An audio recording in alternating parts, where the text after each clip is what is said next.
على فعل الصلوات الخمس مع الجماعة والمداومة على ذلك، فإن صلاة الجماعة تفضل على صلاة المنفرد ب27 درجة كما في الحديث الصحيح. واحذر أن تدع الصلاة في الجماعة لغير عذر أو لعذر فاسد إلى آخر ما قال رضي الله عنه. السلام عليكم ورحمة الله وبركاته. بسم الله والحمد لله والصلاة والسلام على رسول الله سيدنا ومولانا محمد بن عبد الله وعلى آله وصحبه ومن والاه ولا حول ولا قوة إلا بالله. Amma ba'd. Alhamdulillah, kembali dikumpulkan oleh Allah Subhanahu wa taala dalam majlis salawat juga majlis ilmu. Mudah-mudahan apa yang kita amalkan pada malam hari ini diterima oleh Allah Subhanahu wa taala. Mudah-mudahan pahalanya dilipat gandakan oleh Allah Subhanahu wa taala. Amin ya rabbal alamin. Hadirin rahimakumullah. Berkata Qutbud Da'wah wal Irsyad Habib Abdullah bin Alwi al-Haddad, wa 'alaika bil muhafazah 'ala fi'li as-salawatil khams ma'al jamaah. Sudah seharusnya bagi kita untuk mengerjakan salat 5 waktu, yang mana kita kerjakan salat 5 waktu itu dengan berjamaah. Wal mudawama 'ala dzalik, dan berusaha semaksimal mungkin untuk istiqomah salat 5 waktu berjamaah. Fa inna salatal jama'ah tafdulu 'ala salatil munfaridi bi 27 darajah kama fil hadits sahih. Karena Nabi sallallahu alaihi wasallam dalam hadis yang sahih menjelaskan bahwa salat jamaah itu mengungguli salat sendiri, perbandingannya bisa 27 darajah. Kalau orang salat sendiri ya pahalanya 1 derajat, kalau dilakukan berjamaah maka pahalanya 27 derajat.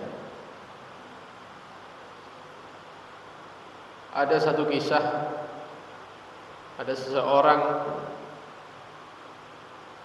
ketika dia ketinggalan salat berjamaah.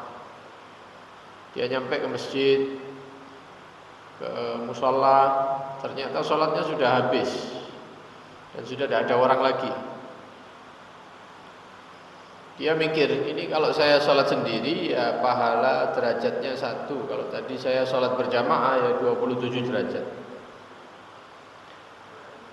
Apa yang dia lakukan?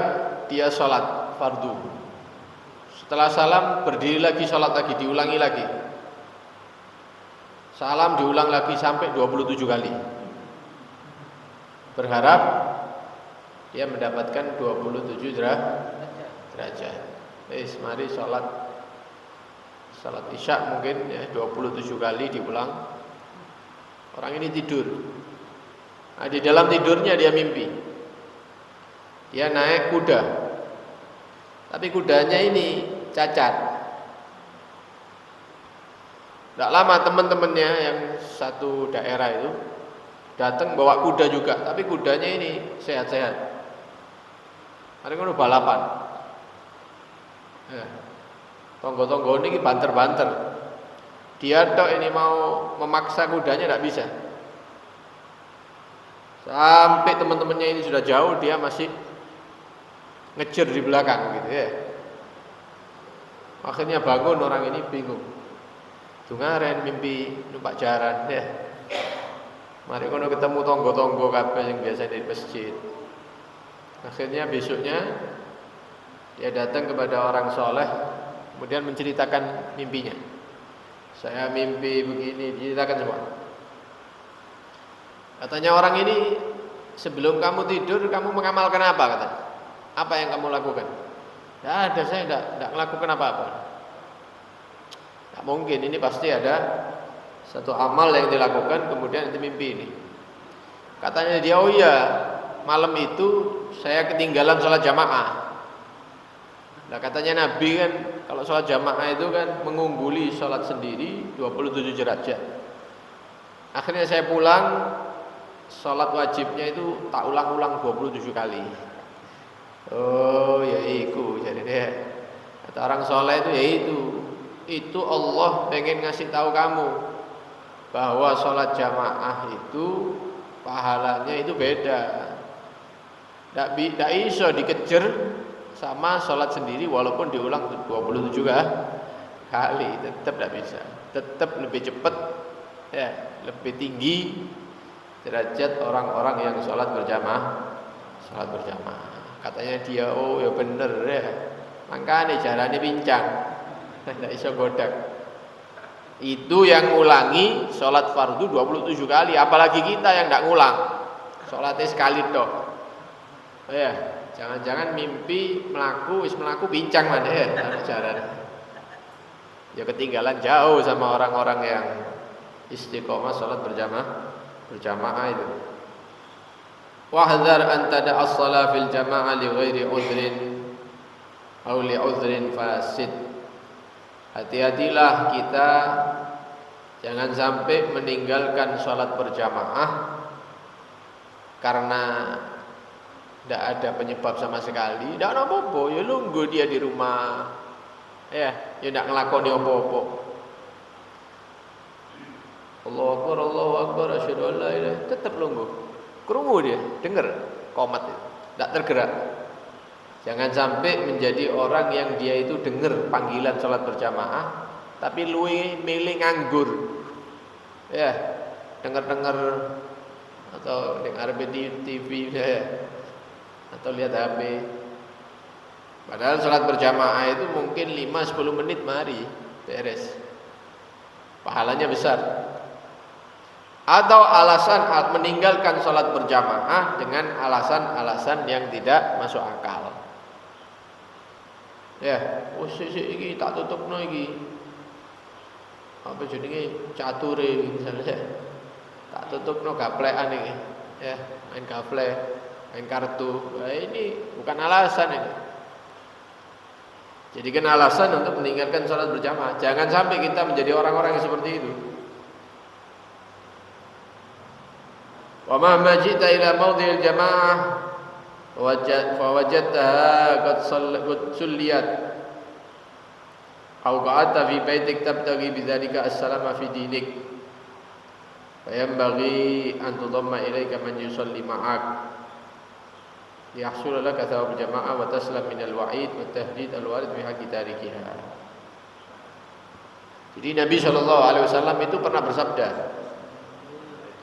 la yantahiyanna aqwamun an tarkil jamaah. Orang-orang yang biasa ngentengno sholat jamaah lebih milih duduk di rumah, klesetan di rumah ketimbang ke masjid mushola untuk sholat berjamaah. Mereka itu mau berhenti kata Nabi, atau kalau enggak, kalau mau tetap seperti itu, la uharriganna alaihim buyutahum, tak datangi rumahnya, tak bakar katanya Nabi. Ini Nabi itu punya keinginan sholat berjamaah dilakukan, tapi beliau tidak jadi imam. Biar orang lain yang jadi imam, beliau keliling bawa kayu bakar. Didelok wong lanang, ya, yang seharusnya sholat berjamaah kok di omah nyantai-nyantai. Itu sama Nabi mau dibakar rumahnya. Kalau dia mau tetap seperti itu, tak bakar rumahnya kata Nabi Sallallahu Alaihi Wasallam. Wah, ini menunjukkan kalau Nabi aja sudah berencana seperti itu. Ini menunjukkan bahwa sholat berjamaah ini bukan perkara yang remeh. Nah, kalau seandainya Nabi ada di zaman kita, ya keraton harmoni, mbo sing kobong biro mas. Ya bukan berarti Nabi kejam, bukan. Nabi kepingin kita mendapatkan pahala yang besar. Nabi kepingin kita semua mendapatkan derajat yang tinggi di sisi Allah Subhanahu wa Ta'ala. Justru yang membiarkan itu yang kejam. Justru yang tidak mengingatkan itu yang kejam. Membiarkan saudaranya mendapat derajat yang paling rendah, atau bahkan dia masuk neraka Allah gara-gara meninggalkan yang wajib. Dijarno. Kadang-kadang istrinya sendiri dibiarkan tidak sholat. Anak-anaknya sendiri kadang-kadang dibilang dino minggu prei usah subuh wis. Ya, mambengi bengi turu ndak iso turu jano wis ndak iso salat. Lho iki apa iki? Ini yang kejem ini orang tua yang kejem. Justru yang mengingatkan, membangunkan, ya, ngajak sholat berjamaah ini yang cinta. Ya, Rasulullah itu cinta kepada kita. Orang tua ya harus seperti itu ya, anaknya diajak sholat. Nah, kalau kita datang ke masjid atau ke tempat sholat, ternyata sholatnya sudah selesai, ya ojo langsung takbir dewe, jangan sholat sendiri. Atau misalnya kita dipengaruhi oleh setan, hawa nafsu kita misalnya, wis keseringan kena masjid, wis sekali-sekali lungguh di omah, sampai sholat jamaahnya habis. Nah, ini bagaimana? Jangan sholat sendiri, tapi tunggu orang. Mungkin ada yang masih di kamar mandi, mungkin masih ada yang ya di tempat wudu, ojo ke susu. Ya, cari satu orang untuk sholat berjamaah bersama kita. Kenapa? Karena dengan seperti itu kita akan mendapatkan fadilah, keutamaan sholat berjamaah. Yang pertama. Yang kedua, kita selamat, tidak tergolong orang-orang yang disabdakan atau diancam oleh Rasulullah SAW bahwa rumahnya mereka akan dibakar. Wis tutup masjid, buyar jamaah. Rupane komate mang ndak dicetek. Ya, mikir misalnya. Nah, ini jangan sholat sendiri langsung, tapi ditunggu. Ya, 5 menit misalnya ditunggu. Mungkin ada yang baru datang sepeda motor, becak, belum sholat asar. Nggih, kalau kula nggih sholat jamaah. Nggih. Kula rantosi misalnya. Tunggu wudu, selesai sholat berjamaah bareng. Dapat fadilah jamaah, pahala. Yang kedua, dia tidak termasuk orang-orang yang diancam dalam hadis Nabi sallallahu alaihi wasallam. Dalam hadis yang lain Nabi sallallahu alaihi wasallam bersabda, "Man sami'an nidaa," barang siapa yang mendengar suara azan, suara qomat, dia di rumah krungu speaker masjid, speaker musala, farighon, dalam keadaan memiliki waktu kosong, artinya tidak lagi sibuk apa-apa, bisa meluangkan waktu 5-10 menit bisa dia. Sahihan, dikasih sehat sama Allah Subhanahu wa taala, yo ndak lumpuh, yo ndak picek. Ya, kadang-kadang sik dikei nikmat duwe sepeda motor. Ya, walaupun rumah sama masjidnya dekat, tetap mbak sepeda motor ndak apa-apa, yang penting sholat berjamaah. Balam yujib, tapi orang ini tidak menjawab panggilan tidak menjawab panggilan jamaah. Artinya tetap di omah lunggu. Fala sholata lahu, maka sholat yang dia lakukan di rumah tidak diterima oleh Allah Subhanahu wa taala. Wah, ini bahaya, ini berarti banyak orang yang sholatnya tidak diterima sama Allah. Ya, walaupun sebagian ulama mengartikan hadis ini, maka sholat yang dia lakukan di rumah itu tidak sempurna pahalanya. Nah, ini masih lumayan itu ya, artinya masih diterima, tapi ya sholatnya kelas bawah. Yang dia sehat kok, dikasih waktu sama Allah, tapi tidak sholat berjamaah. Waqala Ibnu Mas'ud radhiyallahu an, sahabat Abdullah bin Mas'ud pernah berkata, laqad ra'aituna wa ma yatakhallafu anha, yakni salatul jamaah illa munafiq ma'lumun nifaq. Dulu di zaman kami, kata Abdullah bin Mas'ud, tidak ada sahabat yang tidak sholat jamaah, itu tidak ada, kecuali orang yang memang dikenal semua orang bahwa dia itu orang munafik. Wis iku ndak kaget wis. 1-2 orang itu memang orang munafik, pura-pura tok. Yang lainnya sholat semua bersama Nabi Shallallahu Alaihi Wasallam. Tidak ada yang sholat sendiri. Walaqad kana ar-rajul yu'tabi ala ahdi Rasulillah Shallallahu Alaihi Wasallam yuhada bainar rajulain hatta yuqam fi shaf ya'ni minal kibar. Bahkan kata Abdullah bin Mas'ud, ada beberapa sahabat itu yang ketika qomat ndak iso ngadeg kecuali diangkat oleh 2 orang kanan kiri. Diangkat gini, ngadeg, baru takbir. Kenapa? Terlalu tua. Tapi sih nang masjid. Ya, terlalu tua tapi masih ke masjid. Banyak itu sih ndak iso ngadeg dhewe itu tapi ke masjid, nyampe ke masjid. Jadi kalau sudah mau berdiri itu sama yang muda-muda itu diangkat. Ya, diangkat. Mungkin mereka sholatnya di mojok-mojok begitu supaya berdiri nanti bisa pegangan-pegangan. Ya. Nah, sekarang ndak tua, ndak enom, ndak ada yang ke masjid. Ya sing ning masjid ya wong iku tok wis. Ya. Di situ itu tok. Yang lainnya ndak tahu. Ya mudah-mudahan aja salat berjamaah di rumah. Walaupun salat berjamaah di masjid itu lebih afdal. Ya. Kita husnudzon ya. Mungkin mereka salat bersama keluarganya. Tapi kalau di zamannya Rasulullah itu semuanya ke masjid. Ya, semuanya ke masjid. Untuk di zaman-zaman baru-baru ini karena sudah banyak kerusakan, maka yang rumahnya itu agak jauh, kemudian perempuan-perempuan yang agak muda itu dianjurkan oleh para ulama untuk sholat berjamaah di rumah. Karena zaman sudah tidak seperti dulu. Ya, kalau dia harus melewati jalan itu kan akhirnya jadi fitnah, nanti dilihat laki-laki dan lain-lain, apalagi yang masih muda-muda. Ya, nah ini dianjurkan oleh para ulama yang jauh-jauh, yang masih muda sholat berjamaah di rumah bersama putrinya. Itu bahkan orang-orang dulu itu kalau sudah rumahnya lagi kosong, mungkin mulai naumi mertua, mungkin dia di rumah tidak ada orang, tinggal dia saja. Kok subhanallah ke masjid wis buyar. Ke rumah tidak ada santri, wong prei ngaji nih.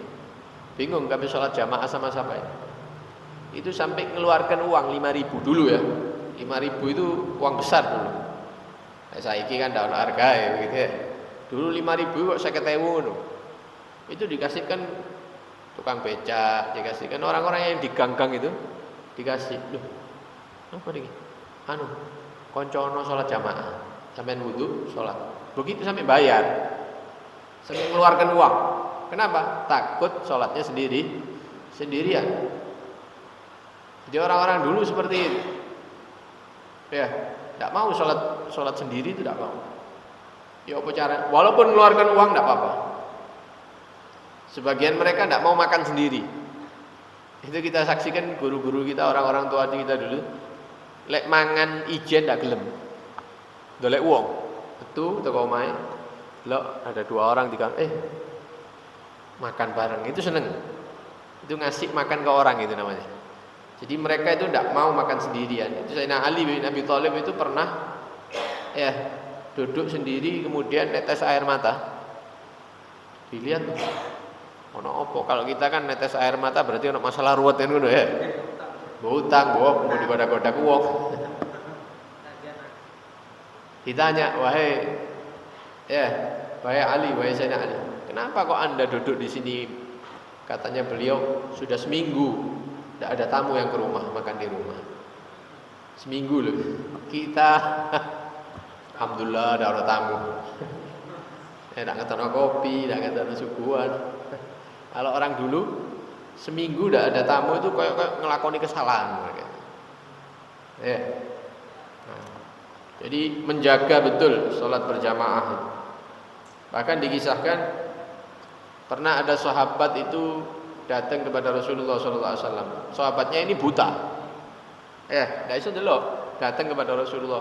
Mau izin ini, intinya itu mau izin. Ya Rasulullah, saya ini laki-laki yang tinggal di rumah yang agak jauh dari masjid. masjid Anda. Kemudian hidup sendiri, tidak ada yang memperhatikan. Jadi kalau waktunya sholat itu kadang-kadang tidak ada yang nuntun ke masjid. Apakah boleh saya sholat di rumah? Katanya Nabi, ya kalau memang seperti itu ya tidak apa-apa. Wes, permisi orang ini mau pulang. Berdiri, dipanggil lagi sama Rasulullah. Pak, panggil. Sampai di rumah itu dengar tidak suara azan? Dengar, ya sudah kalau begitu tetap ke masjid ya. Loh, sampai seperti itu. Sampai seperti itu Rasulullah itu. Saking kalau tidak penting, tidak mungkin orang itu dipaksa untuk masjid. Berarti sholat jamaah ini adalah hal yang dipentingkan oleh Nabi Shallallahu Alaihi. Cuman sama orang sekarang dianggap remeh. Bahkan bukan sholat jamaahnya, sholat wajib dianggap remeh. Sholat Jumat dianggap remeh. Kayak tidak wajib. Ya Jumat kemarin ini kita jalan ke masjid, kebetulan pas di luar kota ya. Kita jalan ke masjid, itu ada rumah produksi. Jadi oma tapi digawe udah adonan itu. Tapi sing kerja lanang kabeh. Klambine buka kabeh. Ya ndak kelambenan. Loh, saya berangkat Jumatan itu mereka ngudek. Mulai ya sik ngudek, berarti ndak Jumatan berarti. Berarti sholat Jumat itu kan sibuk begitu ya. Kan lagi kerja, berarti tidak Jumatan, tidak apa-apa. Nah, ini zaman kita. Sebelum masuk gang, ono warung. Itu ada 2 orang main HP. Cas-casane mancep main HP. Ini wis khutbah loh ini. Main HP. 2 orang. Sing kebetulan wedok. Saya pulang tetap main HP. Ya tetap posisinya itu sudah. Padahal jarak warung ke masjid itu, ya Allah, paling dari sini ke rumah itu paling. Loh kok tidak izin mereka itu? Meninggalkan sholat Jumat itu kok tidak malu? Tidak mungkin mereka non muslim, tidak mungkin. Pasti Islam itu. Dari wajahnya kan sudah kelihatan. Itu ya apa? Cara berpikirnya orang-orang itu seperti apa? Tidak tahu. Kayak sholat itu tidak wajib. Ya kemarin di pondok juga seperti itu. Orang sholat jamaah, 4 orang rokokan. Di depannya masjid pas ini, tidak sholat. Duduk ngerokok. Ditegur ya meneng, ya guyu, ya dikeguyon begitu. Nah, ini ya tetap harus diingatkan karena mereka saudara kita ya. Justru kalau kita tidak ingatkan berarti kita tidak perhatian sama mereka. Kita datangi ya. Sampean muslim. Iya, kok tidak ke masjid tadi? Wis tak jawab wis. Ya. Wajib sholat. Ya. Apalagi kelihatan yang ngarep moto, masa tidak sholat. Tidak apa-apa, diterima ya, alhamdulillah. Tidak diterima ya, tidak apa-apa. Yang penting kita mengingatkan. Kemudian, padahal dalam hadis Nabi Shallallahu Alaihi Wasallam menyatakan man taraka salah Jumat tahawunan, orang yang meninggalkan sholat Jumat 3 kali karena menganggap remeh atau Jumat. Ya. Ini kan model-model orang-orang itu kan seperti itu ya. Wis apa misalnya. Toba Allahu ala qalbih, maka hatinya akan ditutup sama Allah. Dinasehati model apa tak mungkin sadar nanti. Dibawakan hadis tak mungkin percaya, dibawakan ayat Quran ya diguyu nanti. Kenapa? Sudah meninggalkan 3 Jumat, 3 kali Jumat karena meremehkan. Ini bukan 3 kali lagi, berapa kali tidak tahu. Kadang tiap kita lewat ke Masjid Jami' Pasuruan, orang itu tidak sholat. Mulai biyen sampai mati tidak sholat. Ya nunggu di becake ngono, tidak pernah sholat Jumat. Ya mudah-mudahan ya tetap dijaga oleh Allah Subhanahu wa taala ya. Karena kita tidak boleh meremehkan orang. Ditakutkan orang itu dapat hidayah, kita yang di posisi dia. Ya kita doakan kita pribadi dan saudara-saudara kita mudah-mudahan bisa menjalankan kewajiban-kewajiban dari Allah Subhanahu wa taala. Yang terakhir kurang 5 menit. Yang terakhir wajib bagi kita semua, khususnya kepala keluarga, ya, untuk mengajak putra-putri kita, istri kita, kalau di tempat kerja ya anak buah kita, sing duwe mebelan, duwe anak buah, sing misalnya dia itu kepala tukang, ya tukang-tukangi begitu ya, dan seterusnya. Orang-orang yang kerja di kantornya dia, karyawan-karyawannya atau yang jaga toko. Nah, ini kan semua di bawah kita. Nah, wajib kita mengajak mereka untuk mengerjakan sholat 5 waktu. Ada sebagian orang tukangnya tidak sholat langsung dilereni karena perjanjian dari awal. Sing tidak sholat, sing tidak jumatan, tidak usah kerja, tidak usah nukang dek ini. Akeh sing ngapi kerja, gitu, tidak apa-apa. Lu masuk apa nginggu wong tidak sholat kan begitu. Kita kan bayar sama mereka. Harus seperti itu. Kalau enggak, ya akhirnya tidak sholat. Kita tanggung jawab nanti, karena kita yang memperkerjakan mereka. Atau kalau mereka mau kerja di bulan Ramadan, tidak apa-apa. Siap tak? Poso lo ya, wajib. Kalau tidak poso, tidak usah kerja. Atau kita libur sudah Ramadan. Kok Syawal? Lo, butuh duit kayak Rio yo, tapi poso. Tidak apa-apa, meneruskan pekerjaan, tapi tetap puasa. Nah, itu harus tegas seperti itu. Kalau enggak, ya kita nanti tanggung jawab ya, kamu menjadi kepalanya, kamu bosnya, anak buahmu tidak sholat, kau tanggung jawab. Begitu juga putra putri dan istri. Kalau ada salah satu di antara mereka yang tidak mau mengerjakan sholat, ini harus dipanggil, harus diomongi, harus diancam, ditakut-takuti. Wis terakhir, kalau terjadi lagi, misalnya tak pecat, misal, ya kalau istri masuk dipecat. Ya katanya belonjo, ya udah makan bisa akhirnya ya. Nah ini repot. Pokoknya betul no ya, mungkin tak lungo atau tak ditukar emas misalnya. Tapi kalau terus menerus tidak mau mengerjakan sholat berulang-ulang, nah ini kalau anak kita misalnya, nah ini dipukul tidak apa-apa. Tapi aja ditandangi, ya dipukul pakai apa misalnya tangannya, suruh sholat gitu.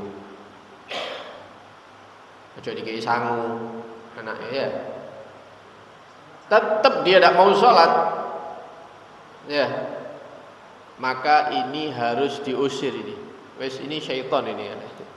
Mbok iki teko areke sing seperti itu apa dari pendidikan orang tua. Kalau pendidikan orang tua sing keliru berarti. Mulai cilik tidak diajari sholat. Yang ditakutkan dia sudah diajari sholat tapi tidak mau sholat, ya mungkin terpengaruh temennya. Tidak boleh kita ya tetap akrab sama keluarga yang meninggalkan sholat ini. Wajib kita mengambil sikap, karena Nabi SAW bersabda, al-ahdu alladhi bainana wa bainahum as-salah faman tarakaha faqad asyrak. Perjanjian kita orang muslim ini yang membedakan kita dengan non muslim yaitu kita melakukan sholat, orang non muslim tidak melakukan sholat. Maka kalau ada orang muslim meninggalkan sholat dengan sengaja, faqad asyrak, dia telah syirik. Dia telah syirik. Di hadis yang lain, la dina liman la sholata lahu.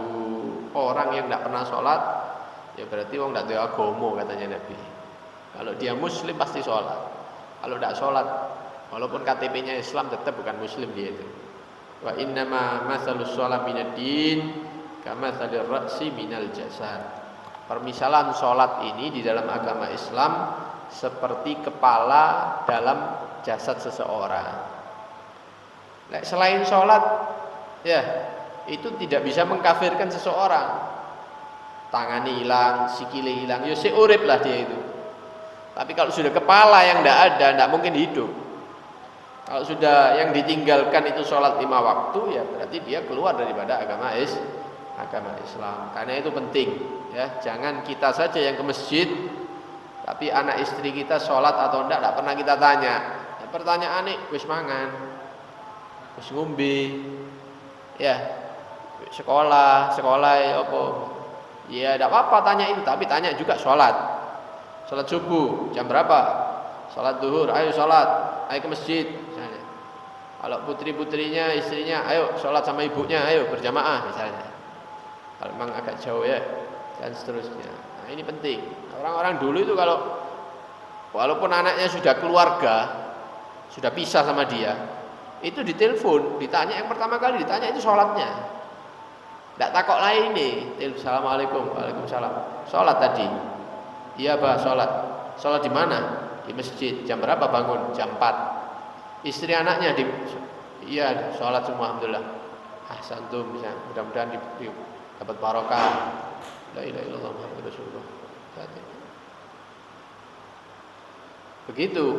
Ya. Jadi orang tua aja njaluk kiriman duit tok ae. Ya. Nih bapak butuh duit sampe ini kirim mono. Ibuke. Tanyakan sholatnya, sholat subuhnya bagaimana? Jangan-jangan anak kita berbulan-bulan itu tidak sholat subuh itu di kos-kosannya atau di tempat kerjanya. Nah, ini penting. Orang sekarang kan wis sing penting anakku ngirim benulan, sholat tak sholat sakarepe wis. Ya, sing penting lah lancar duwike. Nah, itu orang sekarang itu tidak benar kalau seperti itu. Nah, ini diperhatikan putra-putrinya, ya. Mudah-mudahan kita, keluarga kita, anak turun kita semuanya dijadikan orang-orang yang menjaga sholat, orang-orang yang mendirikan sholat, orang-orang yang istiqomah sholat berjamaah. Amin ya rabbal alamin. Sallallahu alaihi wasallam Muhammad wa alihi wasallam. Alhamdulillahirabbil alamin. Wassalamualaikum warahmatullahi wabarakatuh.